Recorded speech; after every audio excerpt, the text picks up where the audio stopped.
Hello everyone, welcome to drama one. Gina Typhoon को kiss करती है। ताइफून को सपने में एक छोटी सी बच्ची याद आती है जिसके साथ वो हमेशा खेला करता था एंड उसके साथ भी यही हुआ था। ताइफून उठता है एंड जीना को देखने लगता है। उसकी दिल की धड़कनें भी तेज हो गई थी। वो तो जल्दी से वहाँ से भाग जाता है। जीना उसके पीछे पीछे भाग रही थी। जीना ताइफून को रोक कर कहती है कि तुम्हारे लिए फ्लावर के इतने इम्पोर्टेंट थे कि तुम्हें अपनी जान की भी कोई परवाह नहीं है। और ये तुम्हारे चेहरे को क्या हुआ है, ये इतना लाल क्यों पड़ गया है। ताइफून तो वहाँ से भागने की करता है पर जीना उसके गले में चोट देख लेती है एंड वो समझ जाती है कि जब वो मैजिक शो कर रही थी तभी इसे चोट लगी होगी। वो कहती है कि रुको ज़रा, मैं दवाई लेकर आती हूँ। वो जब जा रही थी तो एक मोटर बाइक से टकराने वाली थी पर ताइफून आकर उसे बचा लेता है। वो तो एकदम से सीरियस बन जाता है। वो कहता है कि देखकर नहीं चल सकती, यहाँ पर कितना खतरा है। वो इतना ज़्यादा गुस्से में था कि जीना तो चुप ही हो जाती है। ताइफून उसे अपना कोट उठाकर अंदर जाने को कहता है एंड खुद भी वहाँ से चला जाता है। जीना ताइफून की इस हरकत पर उसे इम्प्रेस हो जाती है। वो कहती है कि वो कितना माचो लग रहा था। मेड आकर कहती है कि मिस्टर पनौती, तुम पक्का उसकी ही बात कर रही हो ना। जीना कहती है कि नहीं नहीं। तो मेट कहती है कि नहीं, तुम मिस्टर पनौती की ही बात कर रही हो, क्योंकि उसके अलावा यहाँ पर कोई भी ऐसा नहीं है जो कि धमाकेदार चीज़ कर सकता हो। अगले सीन में हम देखते हैं कि ताइफून के अंकल मिस्टर चेयरमैन वो समंदर किनारे बैठे हुए रामेन का मज़ा ले रहे थे और वो उसी वीडियो को देख रहे थे जिसमें जीना और ताइफून मैजिक शो कर रहे थे। चेयरमैन जीना को देखकर कहते हैं कि ये लड़की कहीं वही तो नहीं है ना। यहाँ पर ताइफून के घर पर सूजी एंड सांबा आते हैं। सांबा कहता है कि क्या हुआ है, तुम इतने लाल क्यों पड़ गए हो। तो ताइफून कहता है कि मैंने गलती से एक लड़की का थूक खा लिया है। सूजी कहती है कि क्या तुमने किसी को किस किया है। ताइफून कहता है कि नहीं, ये एक एक्सीडेंट था। सांबा कहता है कि कौन थी वो और किसने तुम्हें किस किया है। सूजी कहती है कि क्या वो वही ट्रैश लड़की थी। ताइफून तो इतना ज़्यादा शर्मा रहा था कि वो अपना मुंह ही ढकने लगता है। वो कहता है कि ये मेरा पहली बार था। सांबा कहता है कि ज़रा देखने दो तो मुझे। वो उसका चेहरा देखता है एंड उसे चिकन की याद आती है। वो कहता है कि सूजी जल्दी से लेडर गेम स्टार्ट करो।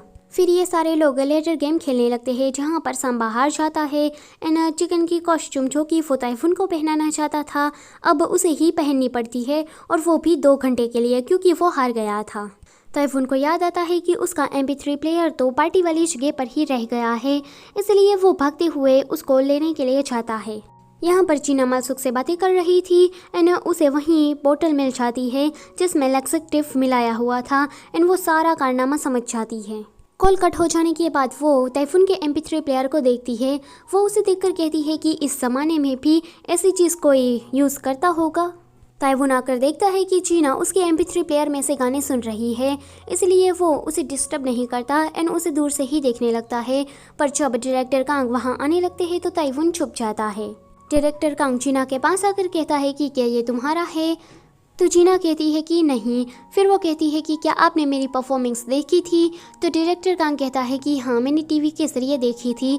जीना कहती है कि फिर तो आपने वो भी देखा होगा, मेरे मैजिक किस से किसी की जान बचाई है। ये सुनकर डायरेक्टर कांग कहता है कि आगे से किसी को भी किस मत करना। तो जीना कहती है कि क्या ये ऑर्डर है। तो वो कहता है कि हाँ, और आज रात अगर तुम फ्री हो तो डिनर करने के लिए मेरे साथ आ सकती हो टुगेदर फॉरएवर रेस्टोरेंट में।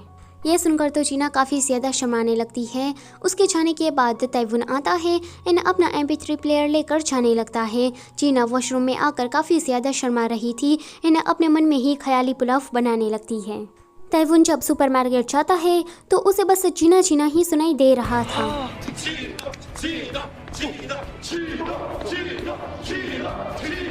लोग उसे देखकर पागल समझ रहे थे क्योंकि वो पागलों जैसी ही हरकतें कर रहा था।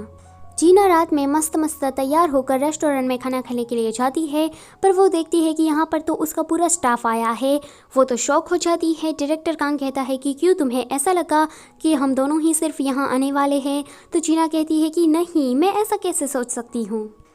आगे डायरेक्टर कांग ने सभी के लिए ट्रेडिशनल कोरियन मील मंगवाया था। कोई लड़की जिसका नाम था आयंग वो जीना से कहती है कि तुम तो हंगुक यूनिवर्सिटी से पढ़ाई करके आई हो ना, तो तुम क्या यंग बे को जानती हो। जीना कहती है कि कौन? तो वो कहती है कि यंग बे, वो कॉलेज का सबसे पॉपुलर लड़का था एंड वो सिंगर एंड डांसर था, सारी लड़कियां उस पर मरती थी, तो क्या तुम उसे नहीं जानती हो? मिसेस ओ कहती है कि यंग बे ड्रैगन बी का ही नाम है ना? तो आयंग कहती है कि ऐसा कैसे हो सकता है, वो दोनों काफ़ी ज़्यादा अलग है। तो जीना भी कहने लगती है कि हाँ, ड्रैगन बी, उसको तो मैं जानती हूँ, वो मेरे कॉलेज में, मतलब मेरा मतलब है कि मैं यंग बे को जानती हूँ। जीना यहाँ पर झूठ बोल देती है। आगे आयंग डायरेक्टर कांग से पूछती है कि वैसे आपको कैसी लड़कियाँ पसंद हैं? तो कांग हिचुल कहता है कि मुझे ऐसी लड़कियाँ पसंद है जो कि काफ़ी काम करती हो, पैशनेट हो और ड्रिंक करने में भी काफ़ी ज़्यादा अच्छी हो। ये सुनकर सारी लड़कियाँ ड्रिंक करने लगती है। ये दोनों जब वॉशरूम में होती है तो जीना हाइमी से कहती है कि तुमने ही मैजिशियन की ड्रिंक में लैक्सेटिव मिलाया था ना? तो हाइमी उसे घूरकर देखने लगती है। आगे ये लोग कैराओके में जाते हैं जहाँ पर ये दोनों ड्रिंकिंग का कंपटीशन कर रही थी। हिचुल बाजू में ही बैठा था, वो बस इन दोनों को देखे जा रहा था। लास्ट में हाइमी बेहोश हो जाती है, यानी कि जीना जीत गई थी।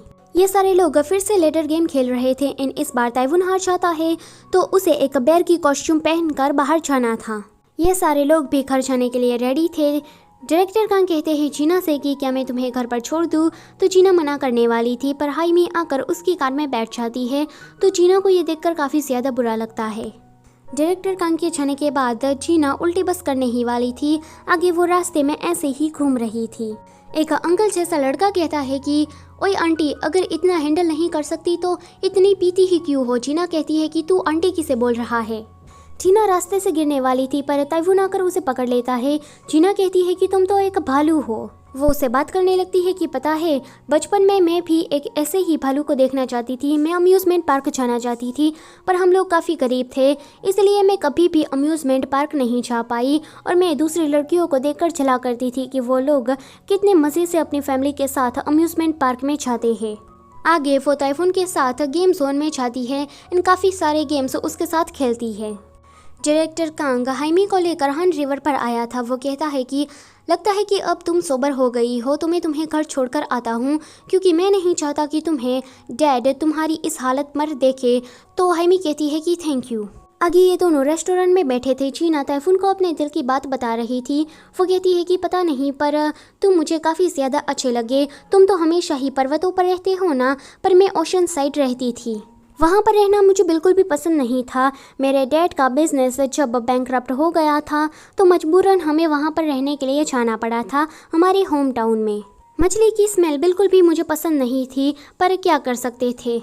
अगर तुम ओशन को एक बार देखोगे तो वो तुम्हें रोमांटिक लगेगा, पर अगर तुम उसी ओशन को रोज़ रोज़ देखने लगोगे तो तुम्हारे दिल के अंदर दर्द होगा।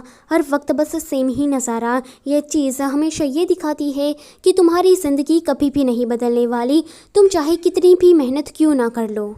इसलिए मुझे ओशन बिल्कुल भी पसंद नहीं है और इसी वजह से मैंने अपना घर छोड़ दिया और मैं सोल चली आई और यहाँ आकर मैं बहुत सारे पैसे कमाना चाहती हूँ ताकि मैं अपनी माँ के लिए एक बड़ा सा घर खरीद सकूँ।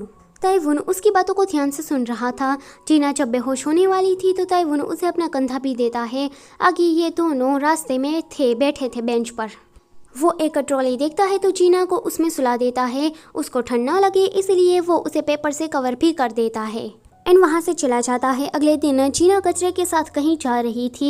वो अपने आप को देखकर वहाँ से चली जाती है एंड वॉशरूम में आकर खुद को साफ वगैरह कर रही थी तो उसे याद आता है कि उसने कल रात एक बियर के साथ क्या किया था। अगले दिन वो कंपनी भी पहुंच जाती है। उसे देखकर हाइमी तो उसे चिढ़ाने लगती है कि डायरेक्टर कांग तो मुझे खुद घर पर छोड़ने के लिए आए थे। कंपनी में मीटिंग थी और जीना और हाइमी को अपना अपना आइडिया शेयर करना था। जीना के पास तो कोई भी आइडिया नहीं था, इसलिए वो कल रात जो कुछ भी ताइवुन के साथ उसने किया था वही स्टोरी बनाकर कह देती है एंड ये स्टोरी तो सभी लोगों को पसंद भी आती है। बाहर आकर आयंग दोनों से कहती है कि चेयरमैन ने कहा है कि आज से उसके लिए कोई फीमेल वर्कर ही फूल लेकर जाएगी। तो जीना कहती है कि मैं जाना चाहती हूँ, तो आयंग उसको ये काम दे देती है। सूजी एक घोंसला लेकर ताइफून के पास आती है। अब ये दोनों उसे हैच करने के लिए किसी अच्छी सी जगह पर रखने के लिए जा रहे थे। जीना भी ताइफून की शॉप में आ जाती है एंड सीधा सीक्रेट गार्डन में चली जाती है।